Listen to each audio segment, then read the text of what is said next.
बिस्मिल्लाहिर्रहमानिर्रहीम। Dear student, अस्सलाम वालेकुम। आज 10th क्लास मैथ का लेक्चर नंबर 22 और रिव्यू एक्सरसाइज 5 और इसका क्वेश्चन नंबर 1 और 2 ये मैं आपके सामने डिस्कस करूंगा। रिव्यू एक्सरसाइज में जैसा कि आपको मालूम है MCQs बड़े इंपॉर्टेंट होते हैं। MCQs बोर्ड के पेपर में अक्सर रिव्यू से आते हैं। मैं कोशिश करूँगा कि ये क्वेश्चन नंबर 1 जो MCQs है आप ध्यान से सुनेंगे, मैं साथ साथ इसके ऑप्शन भी बताता जाऊँगा, आप अपनी बुक पे निशान लगाएंगे। पहला MCQs है a collection of well defined object is called set, यानी सी ऑप्शन। दूसरा MCQs है set Q is equal to A और B such that A B belong to Z and B is not equal to 0। तो साफ ज़रा ये A और B form में लिखा गया है और Z इंटीजर को भी शो करता है, तो इसलिए इसे कहा जाएगा rational number. The different number ways to describe a set are, ये तीसरा है MCQs जो आपको बताया था कि 3 तरीके होते हैं, वो आपको नाम भी बताए थे। ये 3 आएगा इसका answer, C option. A set with no element is called empty set, इसका बी ऑप्शन चौथे का। The set X such that X belong to whole number and X less equal 1 0 1, ये इन्फिनिट नहीं है, फिनिट है, इसका डी ऑप्शन। डी ऑप्शन आएगा पांचवें का, डी ऑप्शन फिनिट सेट। उसके बाद है छठा, the set having only one element is called singleton set, जिसमें सिर्फ एक एलिमेंट हो, इसका सी ऑप्शन। सातवां, power set of an empty set is, इसका डी ऑप्शन, यानी एम्प्टी सेट को ब्रैकेट के अंदर क्लोज करना है, डी ऑप्शन, सातवें का D option. The number of element in power set 1 2 3, आपको बताया था ये फार्मूला होता है number of element of power set निकालने का, 2 की पावर n, तो 3 एलिमेंट है तो इसका आंसर 8 आएगा। क्या आएगा डियर स्टूडेंट? 8, इसका ऑप्शन सी है।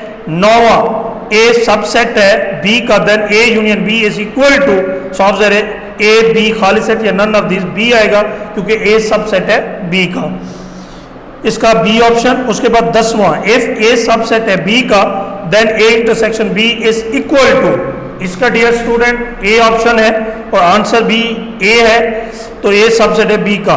उसके बाद है 11वां, इफ ए सबसेट है बी का then A minus B is equal to, इसका जवाब आएगा एम्प्टी सेट, क्योंकि ए जब बी का सबसेट होगा तो कोई रिमाइंडर बाकी नहीं रहेगा, तो इसलिए इसका सी ऑप्शन एम्प्टी सेट आएगा। 12वां, A union B union C is equal to, ये आपके सामने A union into B associative property of union है, तो A union into B union C, C option आएगा। 13वां, A union into B intersection C is equal to, के आपके सामने है ये प्रॉपर्टी है union distributive union over intersection, तो A union B intersection A union C, इसका ए ऑप्शन आएगा।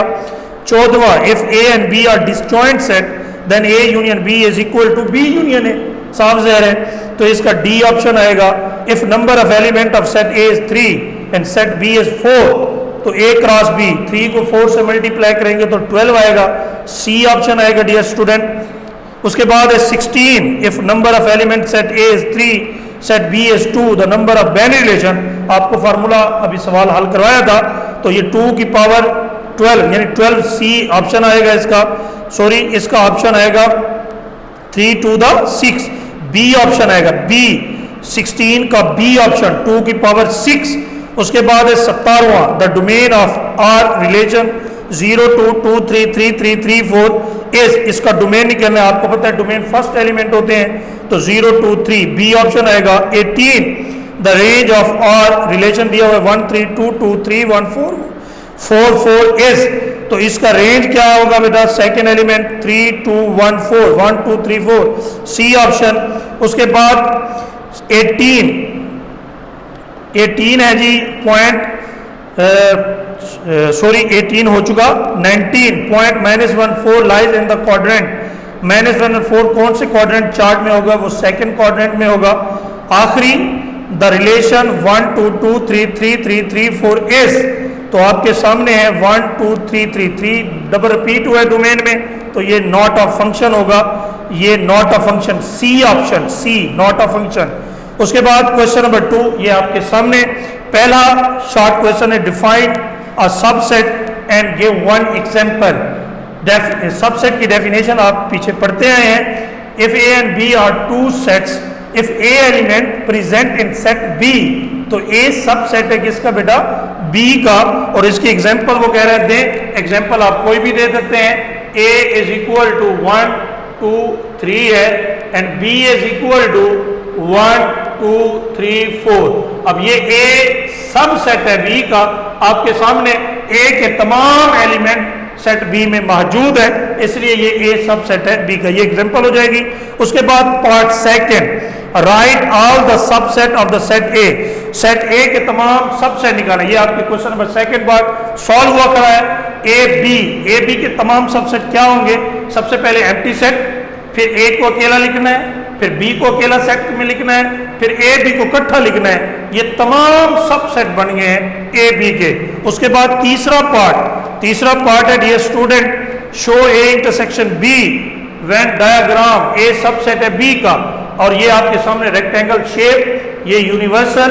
आपने देखा कि ए सबसेट है बी का, तो बी बाहर आ जाएगा और ए का सर्कल नीचे आ जाएगा, क्योंकि ए बी के अंदर मौजूद है, तो इसलिए बी सबसेट है एक, और ए को ही आपने शेड करना है। चौथा पार्ट जो ये भी वेन डायग्राम है, A intersection B union C, A intersection B union C. पहले आपने बी यूनियन सी निकाला, ये आपके सामने मैंने शेड किया हुआ है। फिर A intersection B union C, फिर इन दोनों में जो भी कॉमन थे और बी में, तो ये भी आपके सामने मैंने शेड किया हुआ है। ये डायग्राम आपके सामने मैंने बना दिए हैं। आप बाकी आगे जितने भी पार्ट्स हैं वो डेफिनेशन है, intersection of two set function, one function, ये आपको पढ़ा चुका हूँ। Onto bijective, de Morgan law आप पढ़ चुके हैं, आपको याद होगा डी मॉर्गन लॉ, अच्छी तरीके से याद है।